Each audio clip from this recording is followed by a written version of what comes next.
Assalamualaikum warahmatullahi wabarakatuh. Perkenalkan, nama saya Anwar Fuad Mustafa, mahasiswa dari Sekolah Tinggi Ekonomi Islam Setai Al Furqon, Kota Prabu Muli. Prodi Ekonomi Syariah semester 2. Di sini saya dengan rekan saya yang bernama Isnaini Nur Hasanah akan membahas tentang pemikiran ekonomi Islam pada masa Daulah Abbasiyah yang berfokus pada Imam Asy-Syaibani. Berikut adalah penjelasannya.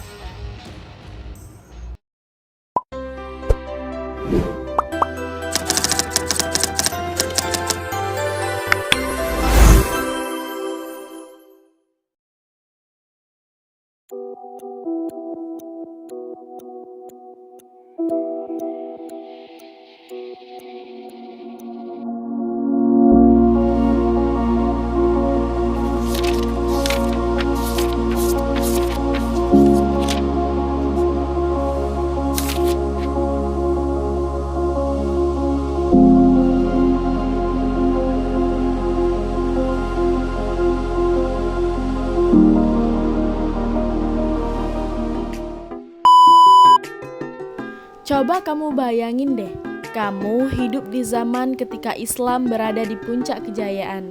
Kota Baghdad jadi pusat dunia, ilmu, seni, ekonomi, semuanya berkembang luar biasa. Di pasar-pasar terdengar diskusi para ulama. Di masjid-masjid orang belajar dengan penuh semangat. Dan para cendekiawan sibuk menulis karya-karya besar yang masih bisa kita baca hingga sekarang. Nah, di tengah zaman ini yang luar biasa ini, ada salah satu tokoh yang sangat penting. Bukan cuma ahli agama, tapi juga pemikir ekonomi yang hebat. Dia bernama Imam Asy-Syaibani. Yuk kita kenalan lebih dekat dengan tokoh Imam Asy-Syaibani ini. Zaman beliau hidup disebut zaman dinasti Abbasiyah, dimulai sekitar 750 Masehi. Dinasti ini menggantikan kekuasaan Bani Umayyah dan mereka mendirikan Baghdad sebagai ibu kota yang baru. Tapi, Baghdad bukanlah kota yang biasa, melainkan kota yang penuh dengan keilmuan pedagang, penyair, dan ulama. Khalifah Abbasiyah sangat peduli dengan ilmu. Mereka membangun perpustakaan, pusat kajian, dan mendorong munculnya pemikiran baru. Dalam suasana yang subur inilah lahir para tokoh-tokoh seperti Imam Asy-Syaibani yang mengembangkan pemikiran ekonomi yang sangat serius. Baiklah, sekarang kita memasuki pembahasan inti mengenai Imam Asy-Syaibani.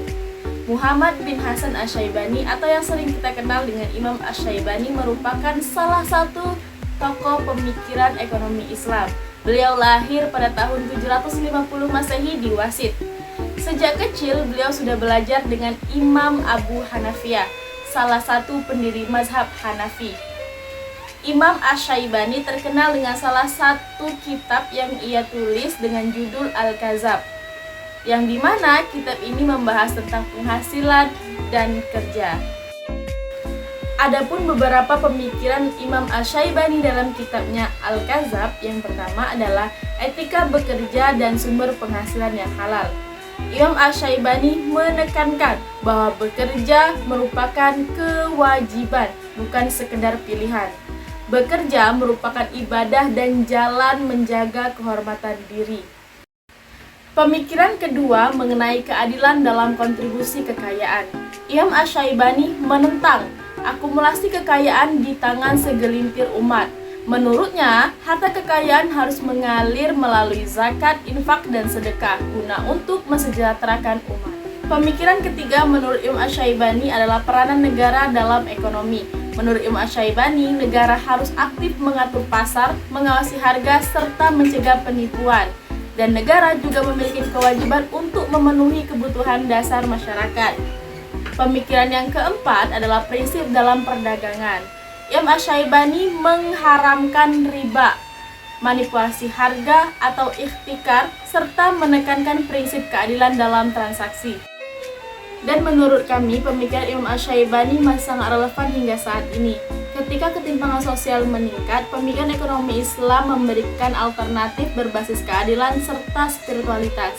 Konsep kerja halal, distribusi adil, serta peran negara yang pro kepada rakyat merupakan solusi yang diberikan sejak abad 8. Baiklah teman-teman, mungkin itu saja yang dapat kami sampaikan dan kami berikan. Semoga bermanfaat untuk kita semua.